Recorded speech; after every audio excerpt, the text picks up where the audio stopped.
All right. This is Zelda 2. We're doing 100% no major glitches, which is a relatively new category that didn't exist until about last year. It's ostensibly supposed to be an easier category in a way because you can up A, you can game over, and still submit a run.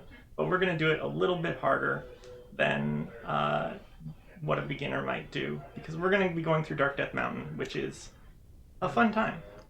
So Tetra is going to be doing most of the talking while I do this, but yeah. All right. You want to count down? Or yeah, Okay. and this is Tetra and Sparko. Hi, I'm Yep. Sparko. All right, so we ready to count down? Yeah. So we can start in 5, 4, 3, 2, 1, go. All right, and we're off. One of the things Meg is going to be doing quite a few times during this run is up aim. What that basically does is does a death warp essentially, and actually an intentional game over in Zelda 2. So the advantage of that is that you can refill your lives and start with 3 lives over and over again, and that leads you to be able to death abuse later in the run, and we'll see how that's really useful. So here's our first up A. And that's actually, she presses start and then up and A on the second controller, which you can see over there. So I think now we're going to be heading to get the trophy. Yep. And this is one of the fetch quests needed to get a spell in the game. Most of the spells you pick up involve some fetch quest of one sort or another. And you'll notice also that the caves are really dark. That is because Meg has not picked up the candle yet, and won't be doing that for a little bit. A while, about 20 minutes. We'll be in the dark. Yep. For a lot of So it. that makes for quite an entertaining Death Mountain. At least for some definition of entertaining. I did not mean to look it up first. Oh, I'm just being polite. Also, you may notice that we are playing as Samus from Metroid 1. And that is, thank you everyone for getting that incentive met, which is awesome. And the ending of this is going to be really neat because of that. Yep. And want to shout out Chibi Plan for actually designing the sprites that we're using in this sprite swap. Okay. The old men conveniently open your start menu so that you can up A without actually having to press start. It's really nice of them. Time save.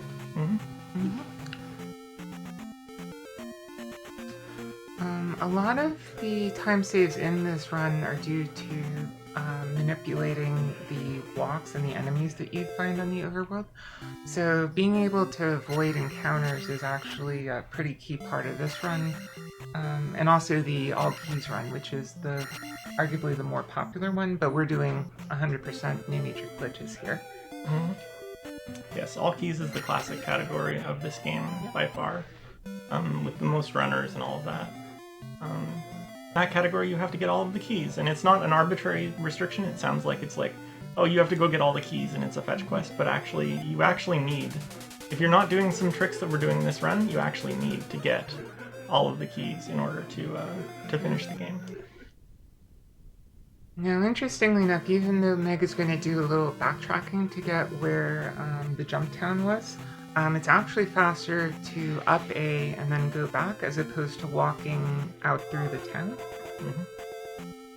I don't know if it's too much time we save. But... It's a fair amount. It doesn't seem like it ought to be, but you walking back out of the house that you get the spell in actually takes a fairly large amount of time.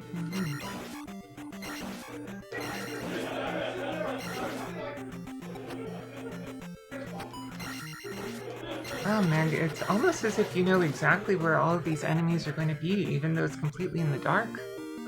It is almost like that. In fact, I can actually see them a little bit on the ground. I'm not sure how well it's going to show up on the capture. Yeah, there's a small little shadow right at the top of the ground there. At least for some of the enemies, right? Any enemy that's touching the ground, you can actually see a little bit on the ground. Ooh, that was a miss. The fires or whatever they're called in Z2 are a little bit harder to see though, because they're flying through the air. I'm actually going to get a safety here that I probably wouldn't get in a normal run, but Dark Death Mountain can be very dangerous. So I'm actually going to try to get this one up and fail. That's okay, you'll get it next time. This is a little bit of a slower way to get through this part of the game, but this one up will make this marathon run a lot safer. And now we're going to be seeing our friend Bagu and meeting him. One of the quotes from this game is, "I know Bagu," or "You know Bagu," and we'll use that to be able to cross the river in a sec. There's a lot of fixed encounters in there that Meg knows how to dodge, but those can be really tricky for beginners. Yeah, it turns out Bagu is actually a megmat farmer. Megmats being the bouncy cat enemies that you...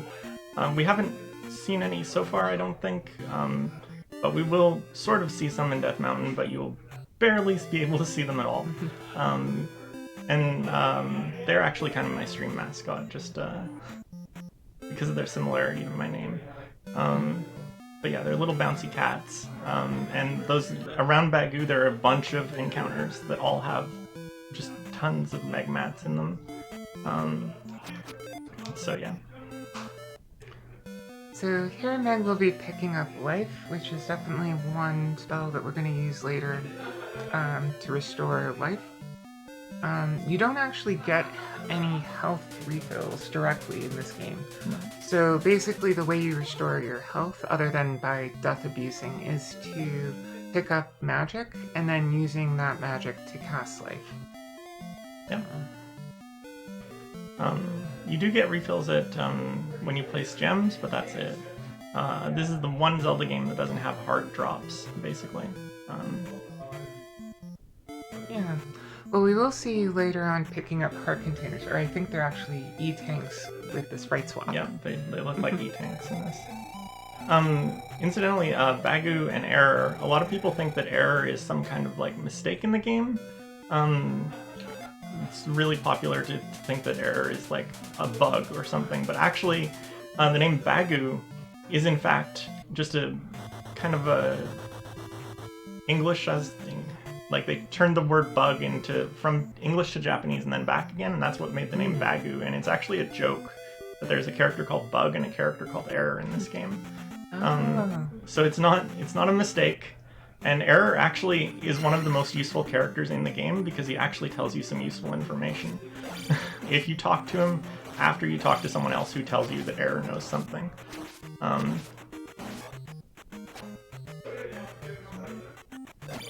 So this is the first screen of Dark Death Mountain, or at least on the way to Death Mountain. For beginners, this is definitely one of the more tricky places to go. Even if you have the life spell and other spells to help you out, there's a lot of enemies that we won't necessarily see, but particularly the Dairos, or was it Dairos? Dairos. The ones with the axes, which definitely tripped me up when I got frustrated playing this as a kid.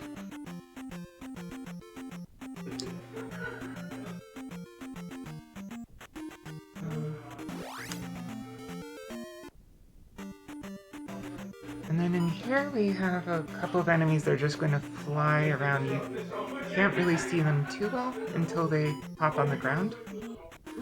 But got through the cave relatively unscathed.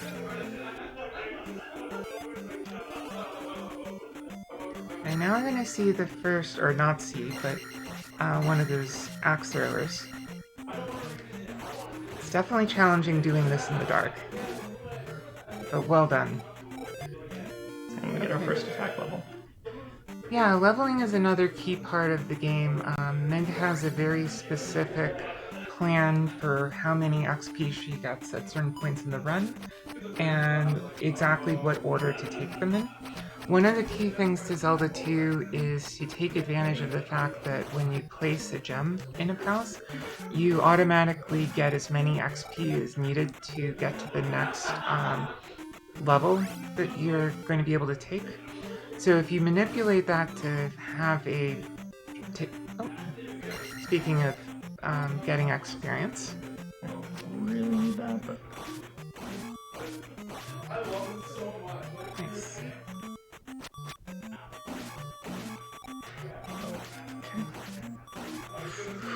that was actually terrifying. Now, one of the other things you're probably wondering about is why you can see certain of the axe throwers but not others. And the reason why is that the NES can only support so many different palettes or color combinations for enemies, and that yellow and red one isn't actually. It's also used for the elevators that you'll be able to see. So because the game has turned most of them to black, it can't turn that sort of yellow, red, orangish one to black. Yeah. So that's why you're able to actually see those. Normally you wouldn't actually do anything this far in Death Mountain in the dark, which is probably why it wasn't so big of a deal. Yeah, they didn't really consider the possibility that you would ever see that. Yeah, this is totally a sweet sequence break here. Another thing that we should probably point out is Meg entered the cave, then exited and came back in. That was a specific manipulation in order to despawn one of the enemies coming in.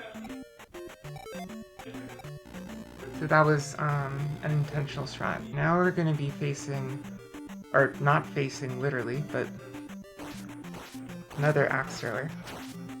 Well done. She paused a little bit going off the screen there because unless you actually not just see the number of XP sort of float up, but also have it start counting up on your next, here's another despawn, it won't actually count. So sometimes it's necessary to pause a little bit in order to make sure that you'll be able to gain that number of XP. Ooh, I didn't yikes. actually mean to do that, but that's fine. That's okay. That's what the extra lives are for. I thought I had enough to take one hit. I was going to Death Abuse anyways at the end of that room, but I'm still gonna do because I still have an extra life. Just had to check. Don't obey there. I like that color though when it flashed. Mm-hmm. Okay. And the reason why we're not upping right at the hammer is because Meg also needs a magic container just to the left of the hammer cave in order to get her 100%. Yep. Yeah, that is there was previously an any percent category along these lines. No major glitches, any percent. But that one is even worse. You never get candle. Like if you think this is hard, yeah, you literally never get candle in the other one. And well, for optimal strats, you never get candle, and you never get cross. So there's a bunch of enemies that you just can't see, and they can kill you. Alright. Have our missile upgrade or magic container. Okay. So I believe... Water of life. Oh, yeah, don't forget. And don't you also need the heart container at some point? Or do you get, I that get a little after bit later? Palace too. Okay. Yeah. Right. Meg specifically told me to not let her forget that, so just making sure. This is also something I sometimes forget to actually do. This is a scripted walk to this cave that gets you absolutely no encounters as long as you're coming from North Palace. And I believe it was Enchantress of Numbers who came up with that, or No. is that one of the ones later on that she That did? that's later on. That Okay. That walk has been around for a while. It came from any percent. Okay. The actual any the glitched any percent, which is a whoa, what am I doing? Okay. I'm just gonna reset this house.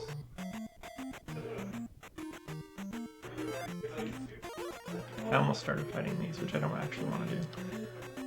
Oh, ooh, that's different. This might be bad. No. Oh, we're fine. nice. This is fine. Now would probably be a good time for donations, I think, or just talking about the charities and stuff.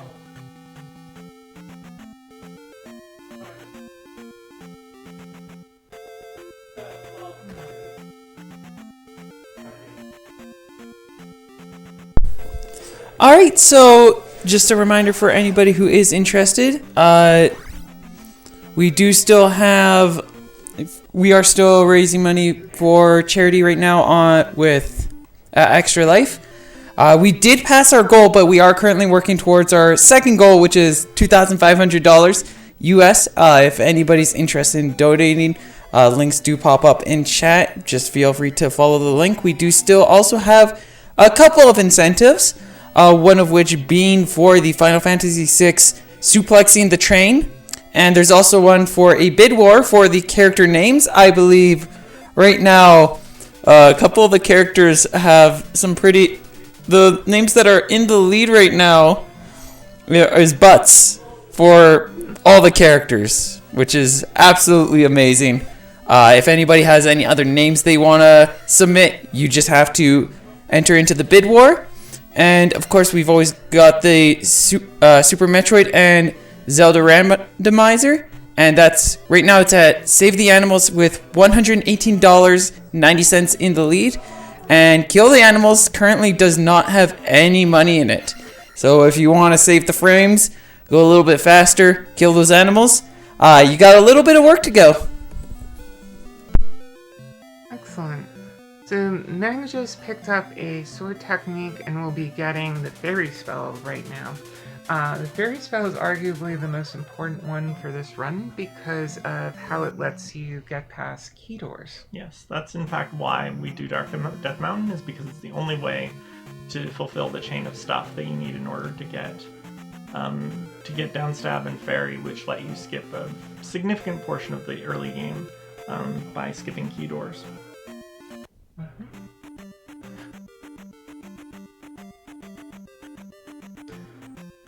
So we're going to be finally at about 16 minutes into this run going into the first palace. Yeah. Basically, you get a lot of stuff in preparation for it, but then it makes going through the palaces a lot quicker because of... she won't be getting, I think, 2 keys that you normally would. We won't be getting any one. keys in this palace, actually. Nice. Which I think there's 4 or 5? I'm not sure exactly, but there are quite a few. The traditional routing for this category actually had you going to Palace 2 first. This is a relatively recent route developed by Enchantress of Numbers that has you taking a lower attack level in the end game and saving possibly like almost as much as a minute or so off of what you get by taking those levels. But basically, you just go through Palace 1 and Palace 2 without taking any extra levels. And normally in the earlier routing, you would take 2 attack levels in Palace 2. But by doing Palace 1 first, you can't actually do that. So we're going to end up with an attack level of 7 at the end of this run instead of 8, which is the normal. You need to take a death piece? Yes, I actually did need to take a death piece. Yep. So the reason why Meg is doing this is to basically refill her magic, which she needs to cast Fairy, which she needs to then go through the doors. Because when you're in Fairy form, even if you don't have any keys, you'll be able to just sort of slip through the door like that. Mm-hmm. And that saves a significant amount of time. So taking another intentional death here. Yeah, we're harassing that Iron Knuckle until it kills us. But I mean, I know why the fairy can go through the door, but why can the Iron Knuckle go through the door? Magic. Is the Iron Knuckle actually a fairy? Maybe. Don't question Nintendo logic. That too.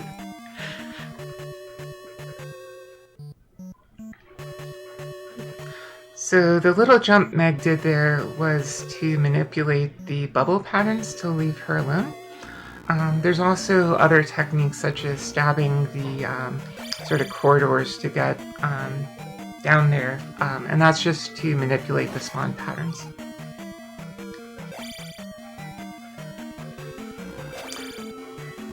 You don't need that much more experience for the rest of the level, I believe, and so Meg is just going to be killing the enemies that are basically in her way. So I think you're good now. Yep. So the calculation that we're doing is that the horse head at the end will give you... Oh, that wasn't supposed to happen. That's fine. That's okay. Yeah, the boss will give you 50 more XP, and that'll let you cross that 150 barrier so that your next will be the attack at 1000. So that'll let her get attack 4.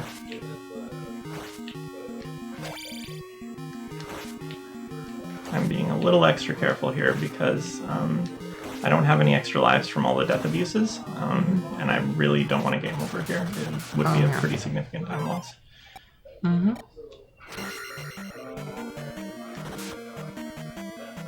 And that's Palace 1.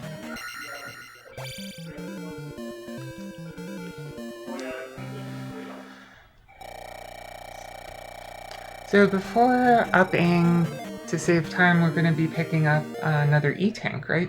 Yep. And we will be doing a trick when... that was, oops, not great. That's okay.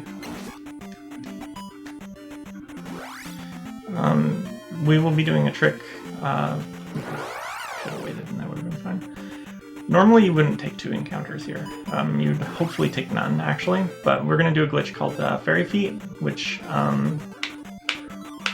was actually named because someone discovered it while they were playing the game with their feet. And it basically allows you to skip one of those spike encounters and just jump to the other side by making the game think that you are exiting on the other side. Yeah. So the way it works, I believe, is that if you're able to get all the way off the screen, don't forget the... Yeah. Oh, that's... No, this is the Eon Yeah. walk. This is the walk that Eon developed by... Yeah, this is a good walk. So I will be able to get to Palace 2 without taking a single, well, maybe one path encounter, which is pretty good compared to like how this tends to go in other speedruns. I will actually get no encounters on the way to Palace 2. Nice. Which is really nice because taking encounters on the swamp is really annoying. Yep.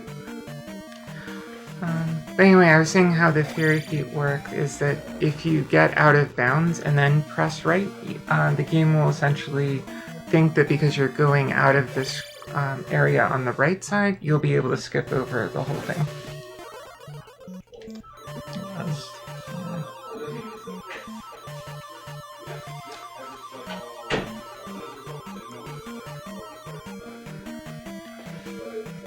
Now this screen is a little precarious. Oh, you're not good. I kind of commentator's cursed you. I'm sorry. No, that's fine. Actually, you were going to need to death abuse at some point, right? Not there, Or but not. I have an extra. Oh my god. Alright. We're fine. Yeah, there's a jar coming up. Yeah, there is a jar coming up. We are not in any kind of danger from that. I just can't take an unintentional death in this palace now. Oh, okay. We're doing that, apparently. Oop. Jeez.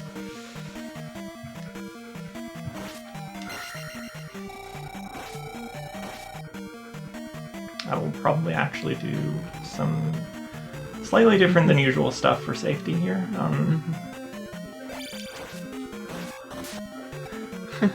One of the folks in chat said, it's weird to hear the actual music.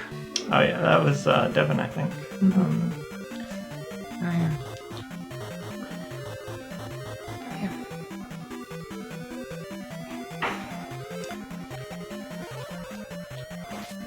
Bet most people in chat did not know that there was a jar there. I did not know there was a jar there either. That's really good to know.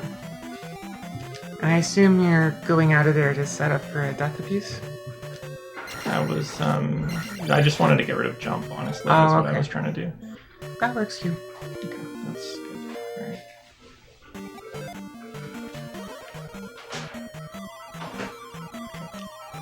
So that was actually a very particular pixel that there's a very specific position, so getting those one frame taps to go through right at the point where you can go underneath the sort of short ceiling in that passage, but then still be enough above the iron knuckle to not take any damage.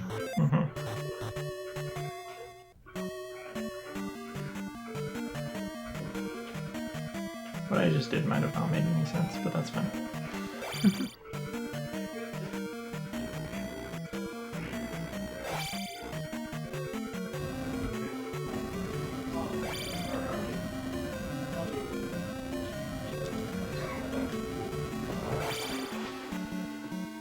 Okay.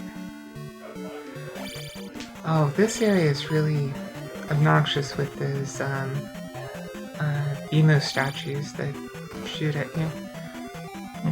Unless you jump at a very specific time, you don't get the tink on the shield, and the damage there can really rack up quickly, especially if it's me playing. Not that I would know this from experience.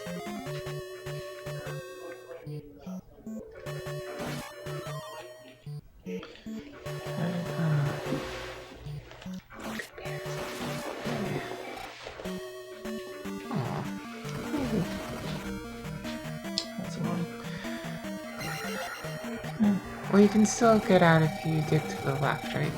Yeah.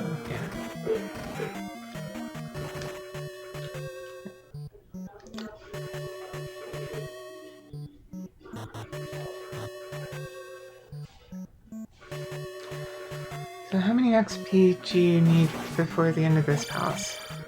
Not very many. I'm actually good.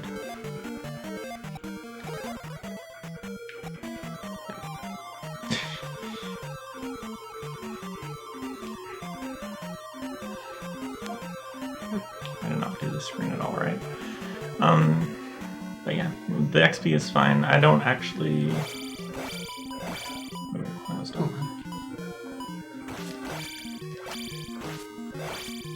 Wow, well done.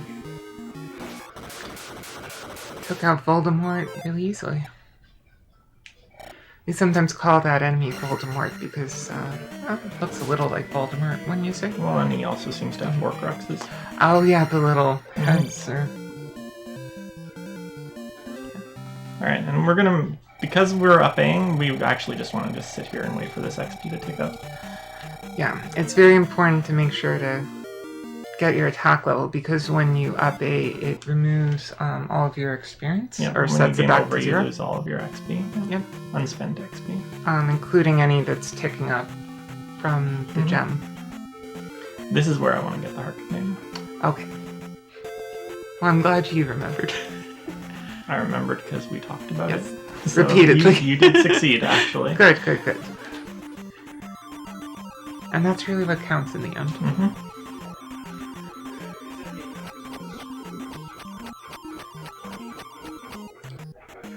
This is not really an optimal place to get it, but it does make death abusing a little easier in Palace 1 and 2, so that's why I get it kind of later than you normally might.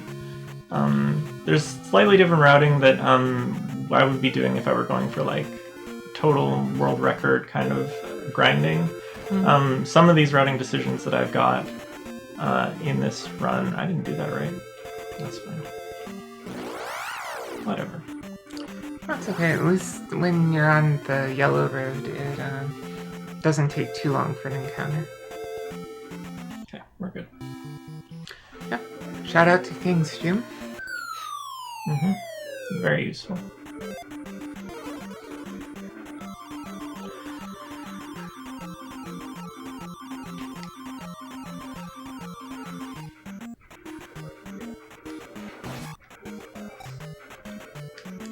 So as we're going to Palace 3, you'll notice that all of the palaces have statues on your way in.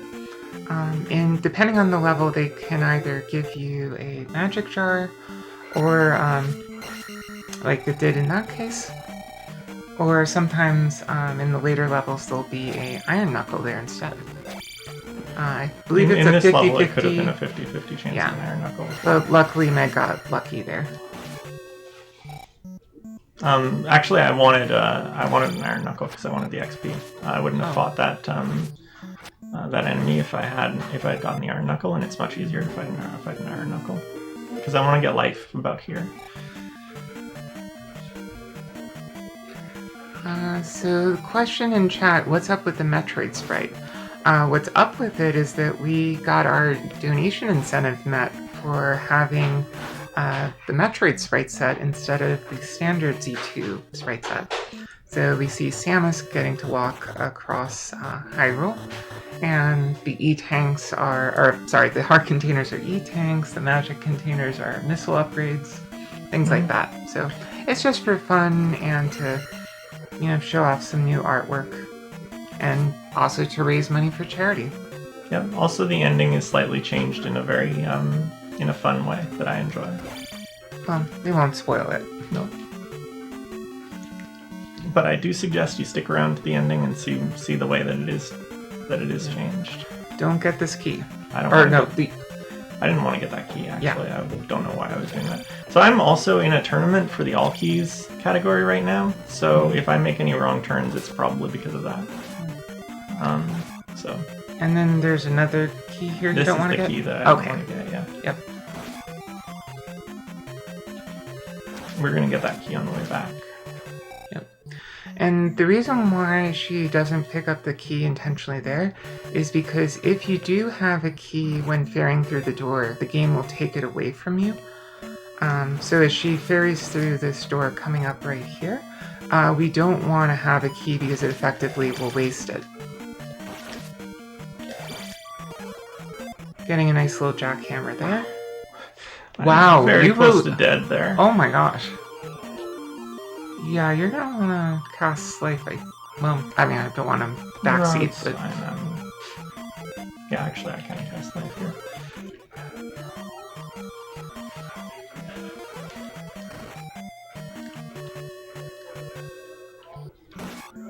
One of the things that makes this game so challenging is that if you fall into a pit, that's pretty much an insta-death. So if you just get hit the wrong way by one of those bots, or make another relatively small mistake, that can take away one of your lives.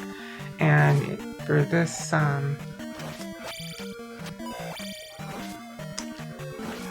category, sometimes you need all the lives you can get in order to do your death abuses at the appropriate times. Mm-hmm. So this is the pair of doors that we were worried about getting that key for late, because otherwise having to do these back to back, and I actually needed a jar somewhere. I needed a jar from that guy, so I don't want to lose it, but that's fine. Okay, so take a death. We're actually going to tap the piece here, which is not the optimal place to do it, but it's fine. That's okay.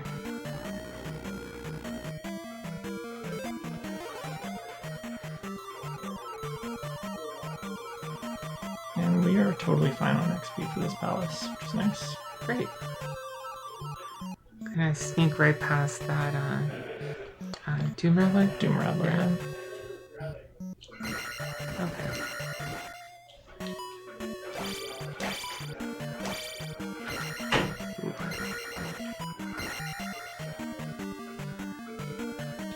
Nice job dodging all those beams there.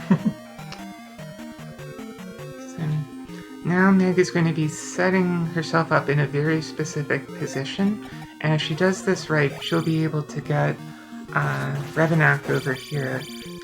Didn't quite get it, but if you manipulate him to be on basically the last column towards the left, she can basically do a jackhammer thing using downstab and make the fight much, much easier. Mm-hmm. But even without it, it's a pretty straightforward fight. Yep. And I believe we're going to be taking another up A here, since the walk to Palace 3 involves going through a tunnel and other things, so it's actually faster to go straight back to the start point and then walk over to the raft landing. Yeah, and we are done with the Western continent now. Nice.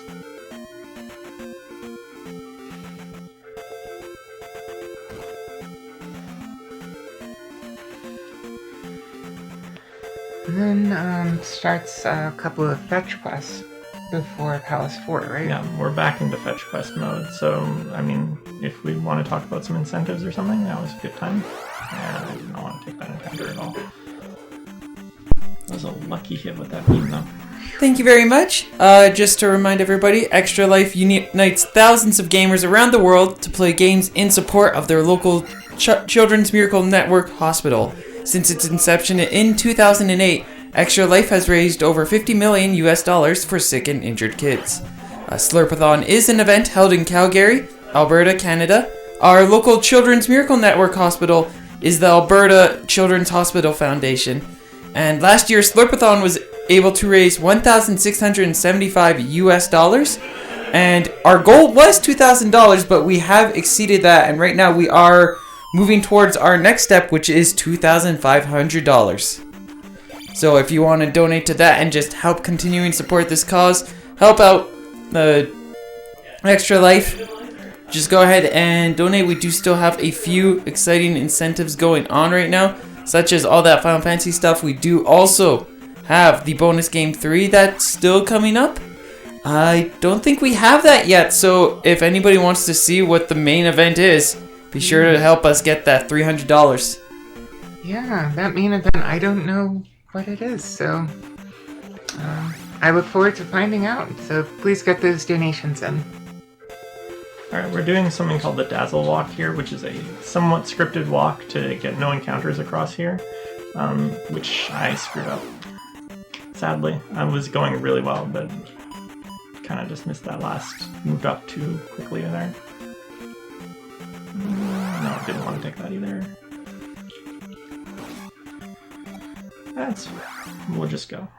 Okay. Normally we would try to skip this encounter at the end of this. Yeah. The way the encounter skips work is that if you happen to be going into a tile where there's a fixed encounter, i.e. you will always get an encounter there. Oh, doing the fairy feet glitch again. Nice. And you take an encounter from the enemy right at the same tile. The encounter you get from the moving enemy on the overworld will actually take precedence. So as a result, you can skip over the fixed encounters by taking one of the almost always shorter encounters from the enemy. Now here we have the fairy claws glitch. Mm-hmm. That's a fun one. Yeah. Basically, if you're crouching when you cast fairy, you can still interact with things in the towns, like doors and that chimney, which is kind of a door. As long as you're crouching or jumping when you cast fairy, you'll be able to interact with them. Normally, you would not be able to if you just cast fairy and try to get up there. You would just like bounce off the top of it. Normally, you're expected to go all the way across the screen, all the way to the left, and cast jump so that you can get up onto these buildings, this first one, and then go all the way to the right. And that's obviously way too slow for a speedrun, so people found several ways of doing that, not doing that. It used to be people would do something called super jump, which is basically a trick where when you jump up there onto that platform, it like bumps you up a little bit. You're not supposed to be able to reach it, but if you do it just right, the game will clip you up onto the top of the roof. It's really hard and not actually any faster, or it's maybe a couple frames faster than Fairy Claws. And we are upping. Yeah, because of how long that walk was and all of the encounters on the way, it's, believe it or not, easier to go walk all the way from the western continent to the eastern continent again. I get double frame boulder break again. Frame perfect boulder break. Let's see. I Nice. did both times. Normally you'd get an encounter after that boulder because I broke the boulders right on the frame that I first could. I was able to avoid any encounters there. Ironically, that actually makes this a little harder, but... Yeah, and saves, what, about 2 seconds for the yellow road encounter? But more than that, it's probably about 5 seconds or something nice. for a half encounter, and more like 10 or 12 for a full one. Oh, yeah. Okay, so we skipped a 1-up over here earlier, and we're going to go get it now because we are going to be doing a lot of death abuse here. Yeah, you need all the lives you can get for Palace 4. Back spawn, nice. So we get a little Samus doll. And we're going to be doing this palace backwards. We're actually going to beat the boss first, and then go through and get the item afterwards. Oh. Why is that faster, Meg? Because when you beat a boss and leave, you can actually just immediately re-enter the palace at the entrance. And we're going to up A after we go through this palace, so that actually means that we can up A after we get the item, after doing the boss, and they're in completely separate wings of the palace. There's like no reason to do them in one go. You would actually have to do more work to get back from the item to the main part of the palace.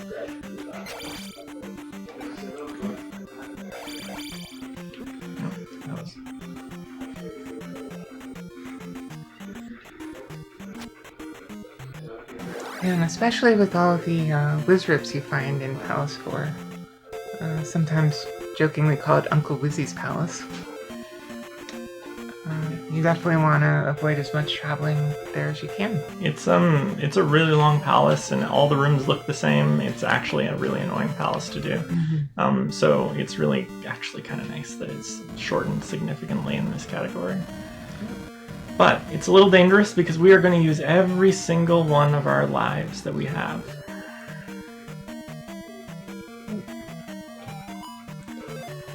Because we are going to ferry a lot of doors.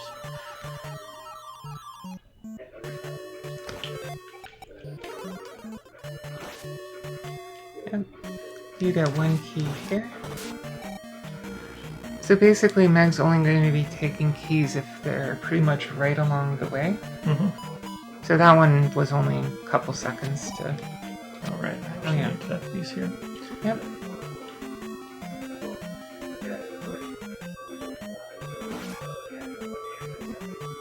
There you go. Bit of a slow death abuse. Sadly, the death abuse on that screen in particular is just pure RNG. It's just whether or not you get good Wizrobe spawned or not. Mm-hmm.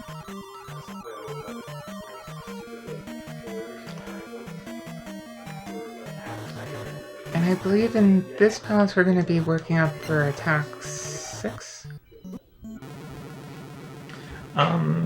Yes. Or attack Yeah. 7. Yeah, attack 7. We're going to take attack 7 here. We're not going to take any other levels in this palace. Well, that's what I wanted. I don't know why my drop was one off. I missed killing an enemy or something somewhere, and the drop ended up moved to where I didn't want it. But theoretically, getting that drop there, if I had been prepared for it, and I got it before I death abused, would have saved me from one of the death abuses. Wait, I need to kill one of these.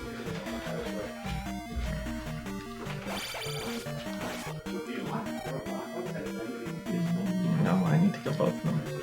I'm too short from needing to kill only one of them. So what Meg is doing is basically a calculation of knowing exactly how much XP she's going to be needing at the end of the level, factoring in for the boss, and then essentially working backwards to see what number of XP she needs at a particular point. Yep. So this is all pretty scripted and calculated ahead of time. Yeah, so I needed 399 here. And I needed a magic refill from the death abuse to be able to cast Reflect and Shield on this boss. And magic, you're not really supposed to have Magic 3 here. This is not the levels you're supposed to have at this point in the game. And this boss is random. There's nothing you can do about it. It's the most annoying, slow, boring boss fight in the game, honestly. Yeah, it's kind of like the Aghanim of C2. Yeah. A little bit. Yeah, basically. And we're going to leave and come back in. We are not going to up A yet, but we will be soon, and it will be our last up A in the category. Well, not last. There will be one more after this. Oh, but not until you get into Grand Palace. Yeah. So, attack yes. 7. So don't take attack 8. No, we will not be taking attack 8, which if you watch a lot of speedruns of this game, you will probably feel a bit weird about that. Normally there's a joke about taking attack 9, which gives you a 1-up. For 8,000 XP, or 9,000 XP, you get 1-up after that. Yeah, that seems like a ripoff. It is a bit of a ripoff. Although if you really need that 1-up, I mean... Yeah. It's a little cheaper on the other two if you get like life 8 and then you take life 9. That's a much cheaper 1-up. At like probably 6,000, I think. Yeah, somewhere around there.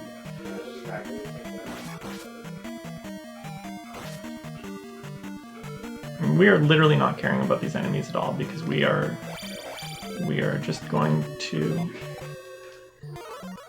ferry through the door. here. Ferry through this, ferry through the door. We don't care about getting hit because we are going to up A as soon as we get the boots. Nice. And those grant us access to level 5. Yep. Yeah, normally you would go, because Palace 4 and Palace 5 are relatively close, you wouldn't up an A, but because we needed all those lives in Palace 4, which saved a considerable amount of time, backtracking to Palace 5 really is the lesser of the evils here. We also need to go get the fire spell, which is on the way to Palace 5, basically.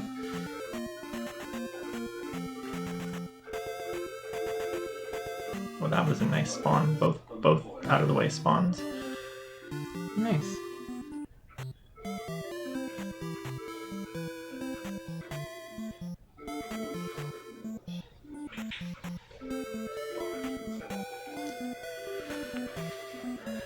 Now we need to get this lady some water, or she won't let us in to get the least important spell in the game. But since this is a 100% category, we need to get it. Yep.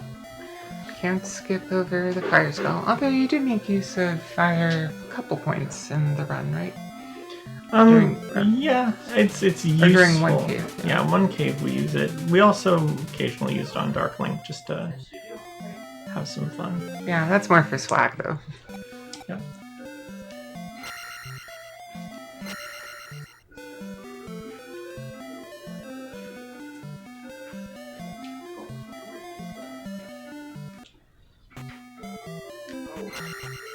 Now, you're walking right to exit this palace. Normally you walk left, don't you? Yes, normally you would walk left out of the town, but this town for some reason is larger than it needs to be. Every town that has one thing in it, one spell, except this one is only 2 screens wide, but that one for some reason is 3 screens wide, and there's not really anything in particular on the left side that we care about. Forget, did you want the heart container before? Nope, Oh, no. we get it after. Okay.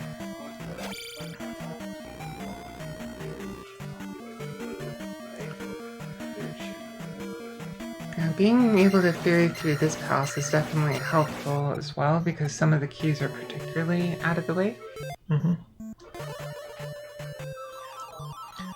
I mean, we don't skip too much in this palace, actually, but Right, you the definitely ones don't. we do are pretty important. And you definitely don't skip Ego Key No, there. I need to go back for this key. I always forget to go back for this key, so...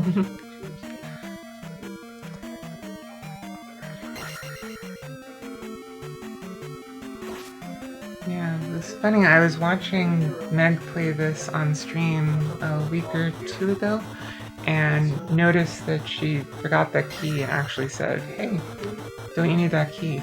Turns out that was a PB run, so I actually saved you a little time there, if you want me backing a little bit. That's how you wound up on this couch, I think. Yeah. Yes, we want to take that.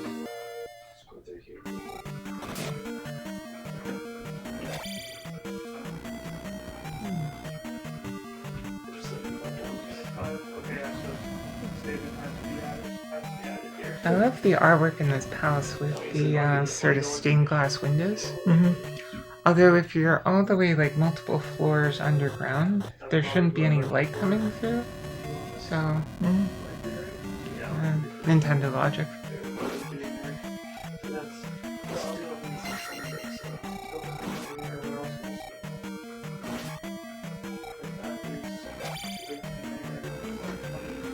Even at attack 7, we are pretty overpowered for this palace. The ability to just one-shot Iron Knuckles is not like a normal thing at this point in the game. But generally when you speedrun a game, you're not doing the normal intended strats.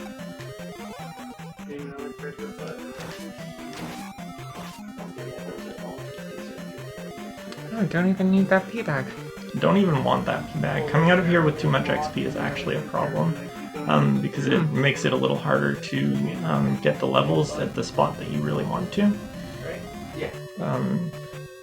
And this is one of the more important spots to have that all line up nicely. Yeah, one of the interesting things about this palace is that you or when you're taking your level after the palace, rather, you're going to be avoiding leaving a screen at the exact time that you get the level because of a bug in this game that causes you to soft lock if that happens. And that's a really unfortunate way to kill a run this late. So, so you're going to be very careful to avoid that.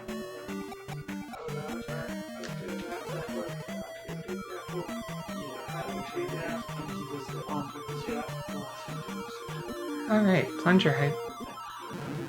That was a deliberate death. Saves some time, gets us our magic back. Yeah. So, and also, changing to a fairy not only lets you go through the door, but it lets you skip the animation as you pick up an item. Normally Link would hold it up for a couple seconds, but we're able to get right past that. in the original Japanese version of the game, that was not possible because you had to actually stab all items to pick them up. So if you turned into a fairy, you were actually unable to pick up an item, any item.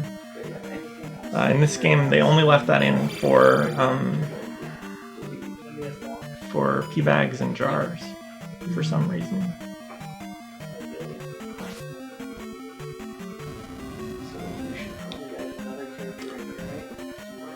So as we get to the boss of this palace, we're gonna want a little bit of quiet time because Guma at the end is arguably one of the most, if not the hardest boss of the game. Guma is definitely challenging, and it's, as a speedrunner, you're usually used to coming at him with attack 8, which we are obviously not doing.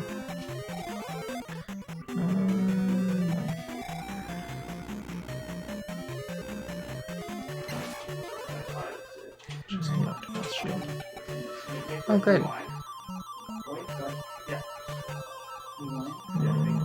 I'm gonna come back and kill this guy because I think I'm okay on XP, but I'm just gonna be sick. Better safe than sorry. Alright, yeah.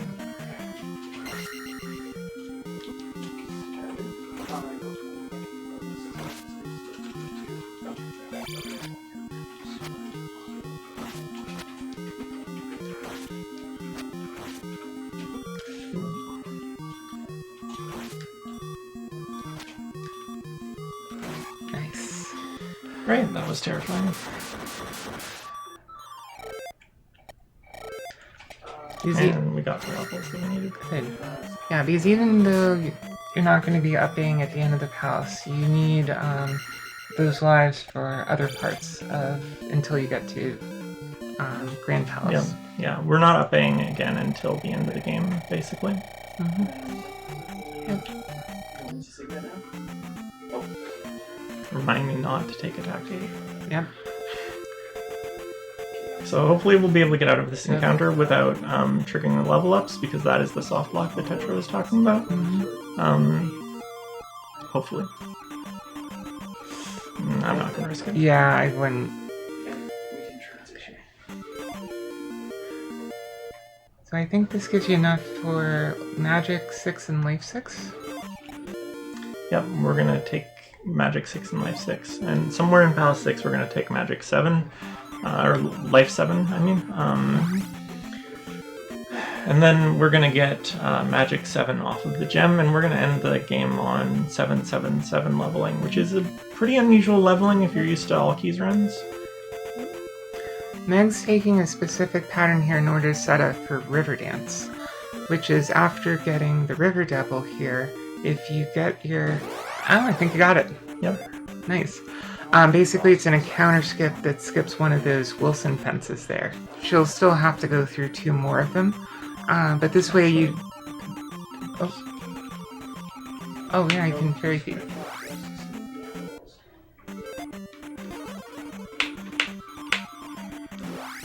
Oh wow, so you don't actually walk through any of the fences. Nice. Yeah. If I missed one, then I would have had to, because I didn't have enough magic for another... Yeah, well done. River Dance and 2 fairy feats. Taking an encounter there isn't ideal, but at least it looks like I had to say it. I was gonna say it looks like you're only gonna take one total, but No, once you take No. one there, it's usually you get another one. So normally, in all keys, you cast fire here, but it doesn't actually work very well in this because I only have attack 7, and that doesn't kill them with one hit. So I'm not even gonna bother trying to kill them. yeah. Oh, that's unusual. So now we're gonna be going to the hidden town of, was it Katsuo? Something like that? Kasuda. Kasudo.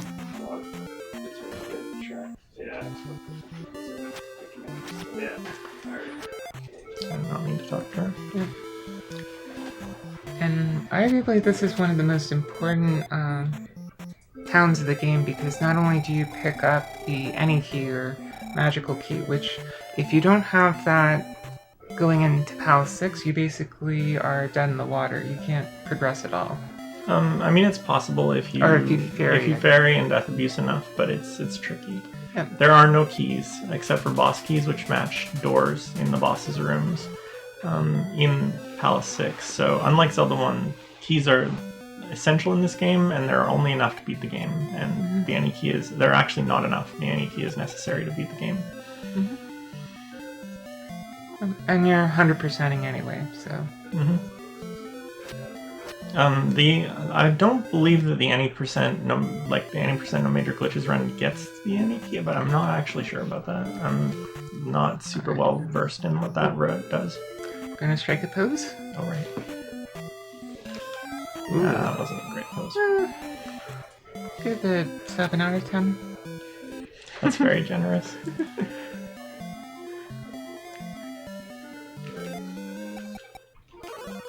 That was a bit weird. It worked.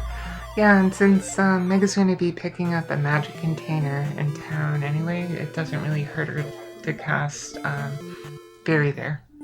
Because she's going to be refilling her magic anyway. Yeah.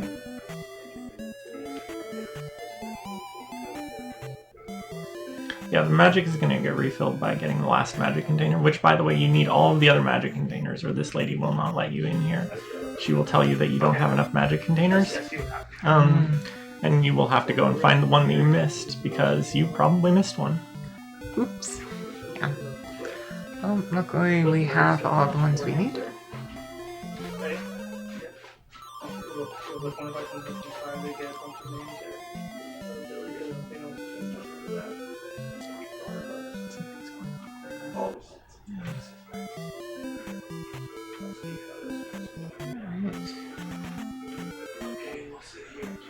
Oh, then I have to go through this cave again.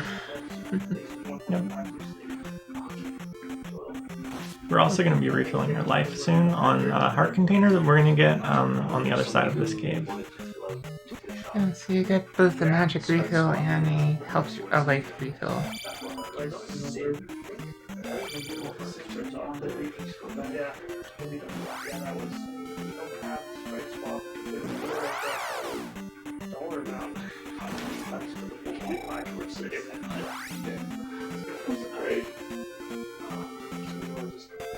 Alright. That was actually not a bad walk. Yeah, only one encounter and went pretty smoothly.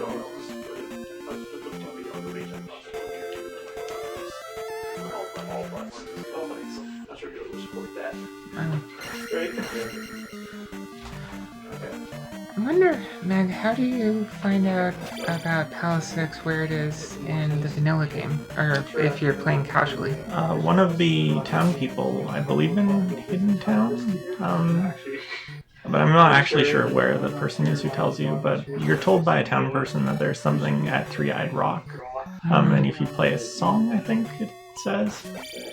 Oh, that's not great. Okay. Oh. We're gonna take a little trip down this infinite looping hole, which, by the way, I don't know if people expect this to be a thing, but in this game, this hole actually loops on itself. The topography of this palace is not linear. Oh, that was actually the one I wanted. Well, we're going on another trip. We're going on an adventure. Might even say the adventure of Link. You might.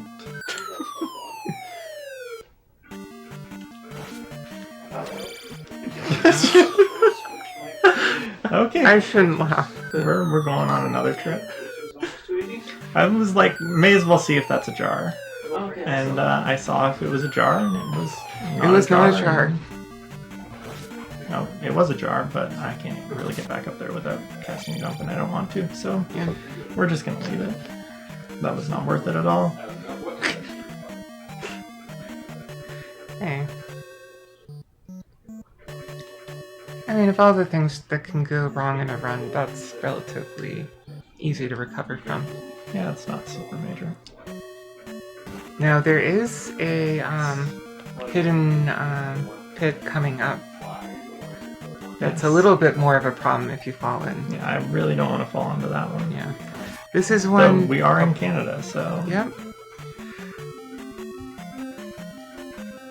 Yep, that's where she jumped over it.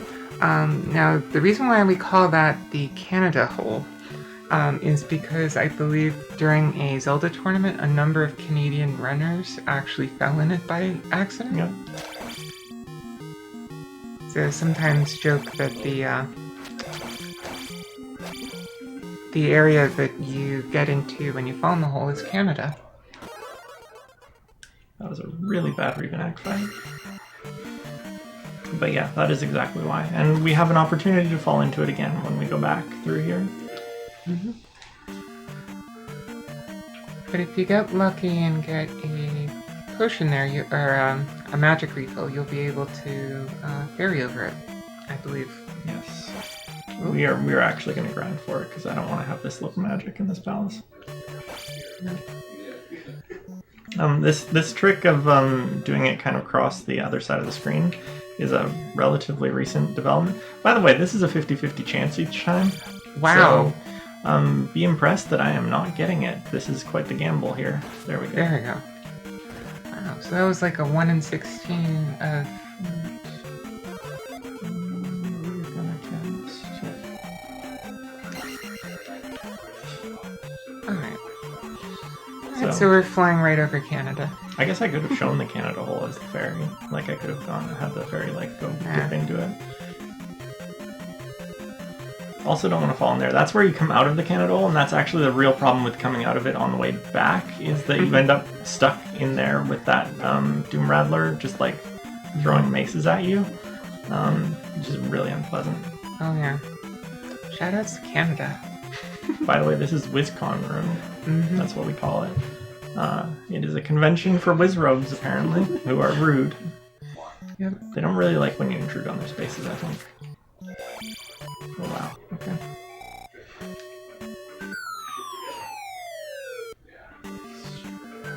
No. I was trying for a thing called Ceiling Walk, which is basically a pixel-perfect fall into one of these rooms, and if you do it just right, you end up walking on the ceiling when you fall into the room below.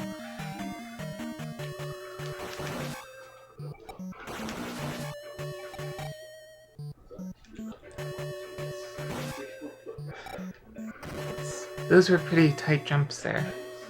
Yes. Easy way to accidentally lose a life. Not that I would have ever done that before. Almost everybody who plays this game casually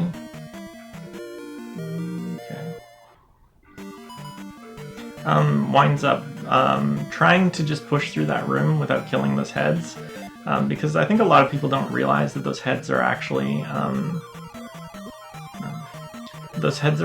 like not infinitely spawning, as long as they have like a spawning spot, and if you kill them when the spawning spot isn't on screen, they will actually just not come back until you get to the other end of the screen. So you just go onto that big platform where it's relatively safe and you kill them, and they will never bother you again. I should have gone back and taken that. That's actually a bit of a problem that I didn't. Oh, because you need ferry? I need to ferry again, and I might actually take another safety thing. I might go get the really BS one up on top of the... Oh, that works. That's probably just as good as magic refill at this point. It is effectively a magic refill. Let's jump. So a lot of people probably don't know this one up is here, or they think it's a much... So in the speedrun, no one comes here and gets this one up. I wish I hadn't turned around. with the intention of escaping with it. It's just a free refill, basically. It would have been, but if there had been a jar there, it would have been much more convenient. Because then you could have cast spell and gotten rid of most of those enemies and just killed the blue iron knuckle. Well, that's alright, we get a death abuse out of it, so...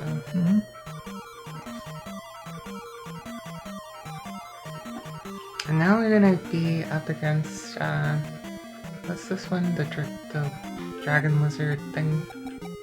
Or is it a snake? Its name is Barba in the US version. Its name is Volvagia in the Japanese version. But I call it Danger Noodle. Oh, okay, that's not great. That's okay though. We'll be alright.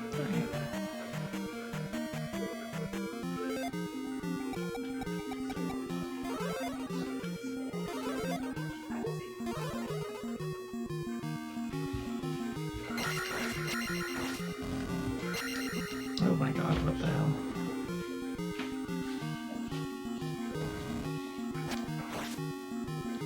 You got this. Not a good Barba fight. Oh my god.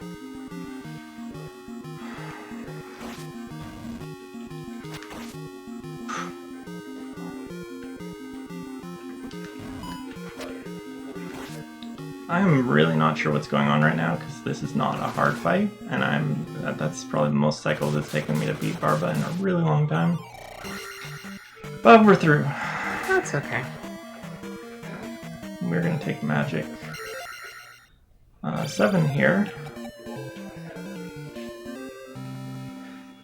And ferry through the next encounter we have. We're gonna ferry this. And we will get our refill of magic from taking magic 7. And now we're final leveling. We'll not be taking any more levels for the rest of the run. So 777.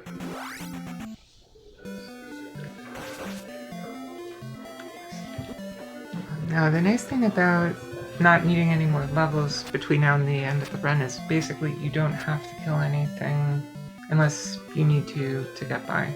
Yep, we'll be skipping basically every enemy in Grand Palace.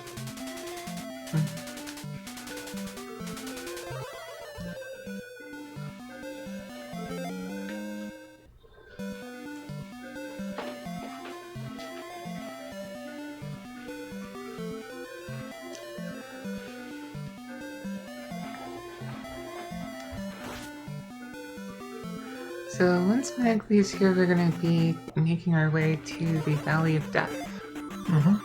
And when you're playing casually, this is arguably one of the trickiest parts of the run because of all the encounters that you get, both forced and otherwise.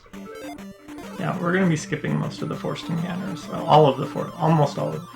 We'll be going into caves, but we'll be skipping all of the overworld forced encounters, which are among the worst in the game and very unpleasant to actually go through.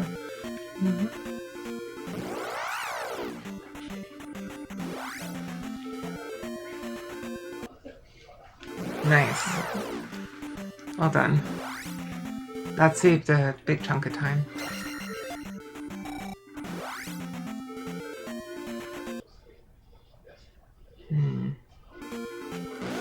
Almost.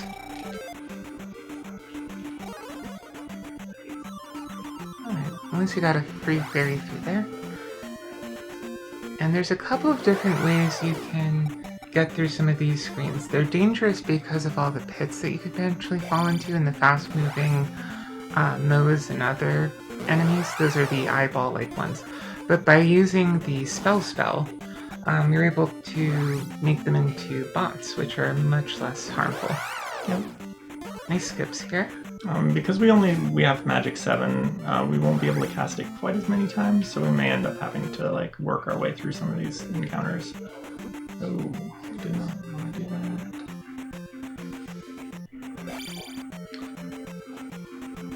Okay.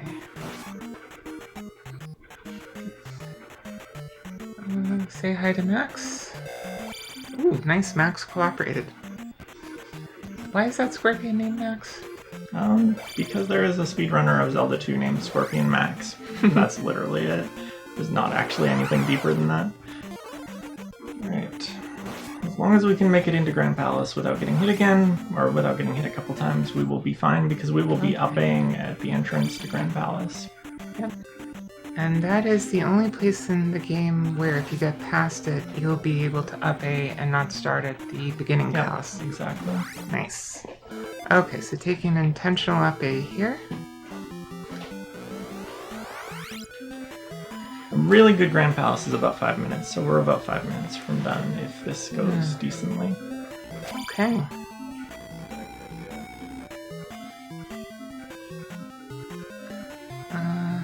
So we're coming into one of the bird enemies in Grand Palace. A lot of the enemies in Grand Palace are birds of one kind or another. Yes, they have a name that I'm not going to say on stream because it can be mistaken for another word, but if you look it up, you can find out what it is. Mostly we call them bird knights. We call these, well, the one we just saw we usually call spicy chicken. But the ones with the sword and shield that we'll see later, we call those bird knights. And some of them Scotbecula. Which if you know what Quantum Leap is, you will probably get that, and if you don't, you probably won't.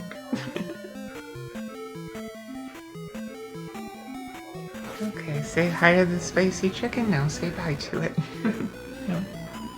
And I'm not really too concerned about like taking damage in here because I have 2 extra lives to work with right now.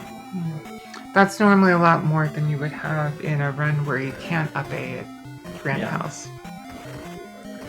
So having those extra lives is definitely makes it more comfortable so that you have the flexibility to death abuse if you want. Alright. Got shielded right before you hit me. Just to make it not hurt as much. Yeah. Casting shield, for those who don't know, halves the amount of damage you have, so you can...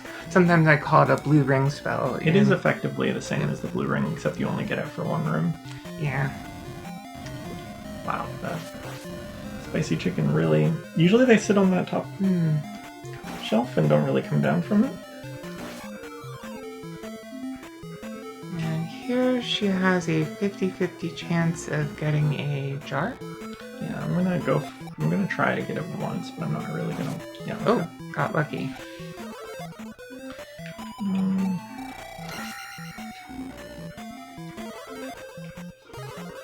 That gets us some free safety in this room, which is one of the hardest in the game.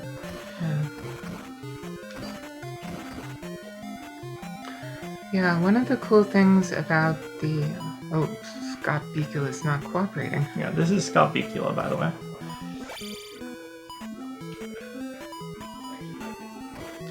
Nice. A lot of people, when they get to this part of the game, they flail against these guys and try to like fight them. Your best bet, honestly, is just to let them jump over you. They will not actually like come into your personal space at all. They just kind of sit away from you and try to throw sword beams at you.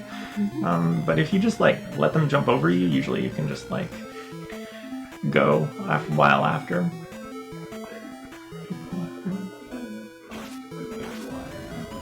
Making good use of iframes there.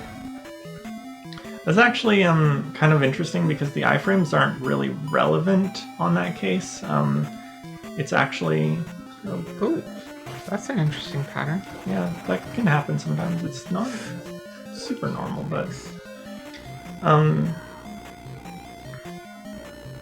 what was I saying?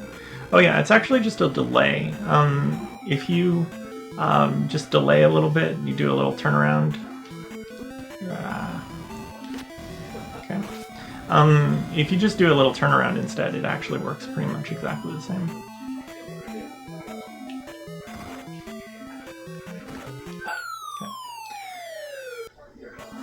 A lot of people have a lot of trouble finding that.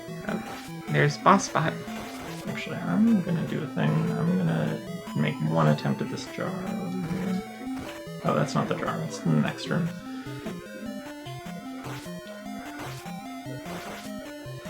Wow, those bots sure take a lot of HP. I'm actually just gonna take it Yeah, that's probably the better way to do it. Since you're so comfortable on Lies. I think that bubble actually hit me and prevented me from dying as quickly as I could have. It was interesting. I heard beep like I went below 1 heart and then just died.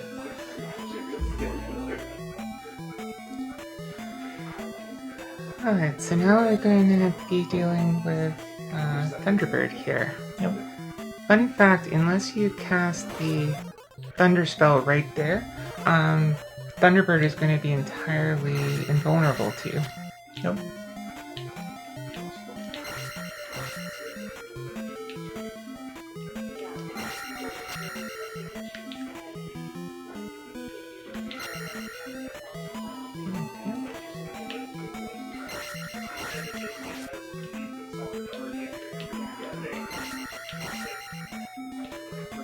So this takes a little bit longer because we have attack 7 than you might be used to if you watch all these. But the pendulum strat is really safe. I learned it from Squibbins originally, so shoutouts to Squibbins, who is awesome. Watched a lot of Squibbins doing low runs like RBO that have you getting here with very little resources, and so I learned how to do it before I even ran the game, basically. And now we have Dark Samus.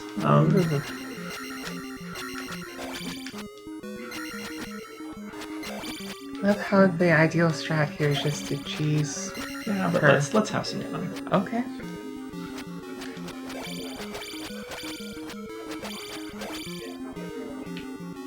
We're underestimating it, so. One more hit.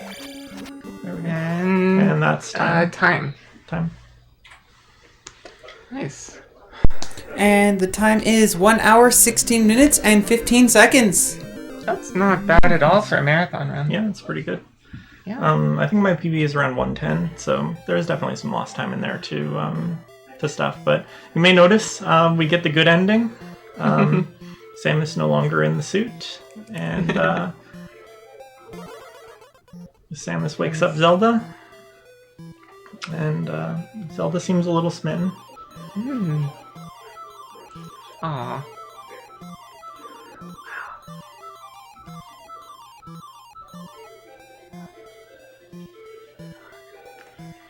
And fun fact on this little animation here, see the curtain stops and then they go in close to each other. If you actually, someone has taken off the curtains and seen what actually happens behind there, and they just it looks like a hug, honestly. Aw. Hug. All right, and that is the run.